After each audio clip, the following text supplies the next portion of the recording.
আমার বিয়ের 4 মাস পার হয়ে যাওয়ার পরও আমার স্বামীর সাথে আমার শাশুড়ি এক থাকতে দিত না, কিন্তু অথচ আমরা না এক গড়েই থাকতাম। হাই এভরিওয়ান, সুমি স্টাইল লাইফস্টাইলে সবাইকে স্বাগতম। কেমন আছেন সবাই? আমরা স্বামী স্ত্রী দুজন এক ঘরেই থাকতাম, তারপরও না আমাদের মাঝে কোনো শারীরিক সম্পর্ক ছিল না। আমাদের বিয়েটা পারিবারিকভাবেই হয়। পারিবারিক বিয়ে হওয়ার আগেও তার সাথে আমার একটা রিলেশন ছিল। আমাদের দুজনের রিলেশনটা আমার পরিবারকে জানিয়েছিলাম। জানানোর পর আমার পরিবার তাকে মেনে নিয়েছিল এবং বিয়েতে রাজি হয়েছিল। সেও তার পরিবারকে রাজি করিয়েছে। আমি ছিলাম আমার পরিবারের একমাত্র মেয়ে। আমার বাবারা 2 ভাই 1 বোন। এই 2 ভাই 1 বোনের মধ্যেও না কারো মেয়ে সন্তান নেই।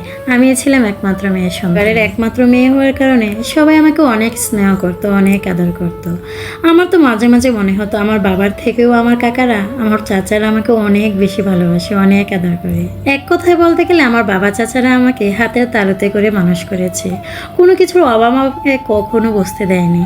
আমাকে রাজপ্রাসাদের মতো রেখে মানুষ করেছে। আমার জীবনে আমার কাকারা আমাকে কখনো কোনো কিছুর অভাব বুঝতে দেয়নি। তাদের সামর্থ্য অনুযায়ী তারা আমাকে যথেষ্ট দিয়েছে। আমার কাকা তো আমাকে বলেছিল, যদি কখনো কাউকে ভালো লাগে তুই আমাকে বলিস, তোর সুখের জন্য আমি সব কিছু করতে পারি। তোর বাবা যদি রাজি নাও হয় আমি তোর বাবাকে ম্যানেজ করব, আমি সব কিছু রাজি করাবো। আমার কাকা আমাকে বলেছিল তোর সুখের জন্য আমি সব কিছু করতে পারি। আর আমি যখন অনার্স ফার্স্ট ইয়ারে পড়ি তখন আমার আর আমার স্বামীর মনে হয়েছিল যে আমাদের দুজনের রিলেশনটা আমাদের পরিবারকে জানানো দরকার। তখন আমার টুকটাক বিয়ের ডিসিশন চলছিল বা বিয়ের আলাপ চলছিল। তখন আমি ডিসিশন নিয়ে যে আমার সম্পর্কের কথাটা আমি আমার বড় চাচাকে জানাবো। আমি আমার সম্পর্কের কথাটা আমার বড় চাচাকে জানালাম। আমার বড় চাচাকে বলার পর আমার বড় চাচা বলেছিল যে আমাদের বাড়ি থেকে বিয়ের প্রস্তাব নিয়ে তাদের বাড়িতে যাবে। তো এই কথাটা আমি আমার স্বামীকে বলেছিলাম। আমার স্বামীও তার পরিবারকে জানিয়ে দিয়েছিল। এর মধ্যেই তাদের পরিবার থেকে কিছু লোক এসে আমাকে দেখে যায়। সবার সব কিছু পছন্দ হলেও না আমার শাশুড়ির আমাকে পছন্দ হয়নি। আমি দেখতে একটু চিকন ছিল আর আমার গায়ের রংটা একটু শ্যামলা ছিল, এজন্য আমার শাশুড়ি আমাকে পছন্দ করেনি। তবে আমার স্বামীও অনেক কষ্ট করে আমার শাশুড়িকে ম্যানেজ করেছে। আমার স্বামী বাড়িতে গিয়ে আমার শাশুড়িকে অনেক কষ্ট করে ম্যানেজ করার পর অনেক ধুমধাম করে আমাদের বিয়েটা হয়েছিল।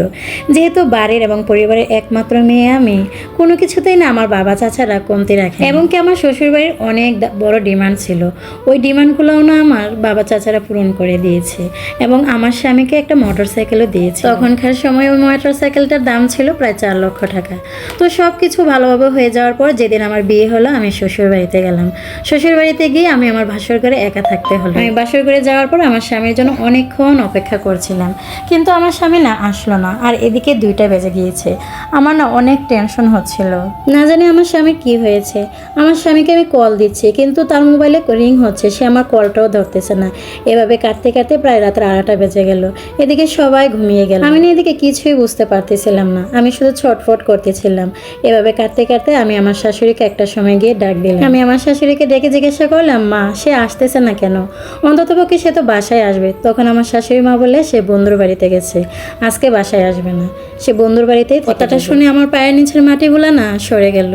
ওই দিন রাতে আমার স্বামী আর বাসায় আসলো না। পরের দিন ভোরে আমার স্বামী বাসায় আসলো। এই অবস্থা একটা মেয়ের মনের অবস্থা যে কি হতে পারে আমার মতো যে আপুরা আছেন তারা নিশ্চয়ই বুঝতে পারে। তখন আমি আমার স্বামীকে প্রশ্ন করেছিলাম, তুমি কেন আমাকে এভাবে ঠকালে? আমার সাথে কেন এমনটা করলে? তুমি তো আমাকে একবার ফোন দিয়েও বলতে পারতে। তখন সে কোনো উত্তর দিচ্ছিল না, শুধু একটাই কথা বারবার বলতেছিল, তুমি আমাকে কোনো প্রশ্ন করবে না।